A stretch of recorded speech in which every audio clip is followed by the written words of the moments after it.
അവണൂരിന്റെ അക്ഷരവെളിച്ചം Varadiyam government UP. സ്കൂളിന് പൊതുവിദ്യാഭ്യാസ വകുപ്പിന്റെ വിദ്യാകിരണം പദ്ധതിയുടെ ഭാഗമായി ആധുനിക കെട്ടിട നിർമ്മാണത്തിന് അനുമതിയായി.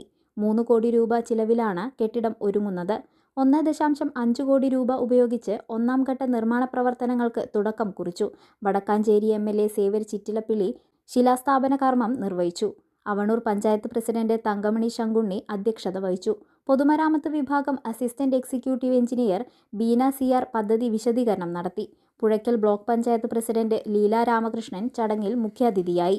School head mistress Rahmath VA., Avanur panchayat vice president Mini Haridas, ജില്ലാ പഞ്ചായത്ത് അംഗം Lini teacher, Avanur panchayat standing committee ചെയർമാൻമാരായ തോംസൺ തലക്കോടൻ, രാധാകൃഷ്ണൻ എൻ.കെ., പുഴയ്ക്കൽ ബ്ലോക്ക് പഞ്ചായത്ത് അംഗം ശ്രീലക്ഷ്മി സനീഷ്, അവണൂർ ഗ്രാമപഞ്ചായത്ത് അംഗങ്ങളായ Sajeevan Sibi, Krishnakumari, Jisha TS., Thrissur west AEO. PJ. Biju, PTA, MPTA ഭാരവാഹികൾ തുടങ്ങി നിരവധി പേർ പങ്കെടുത്തു.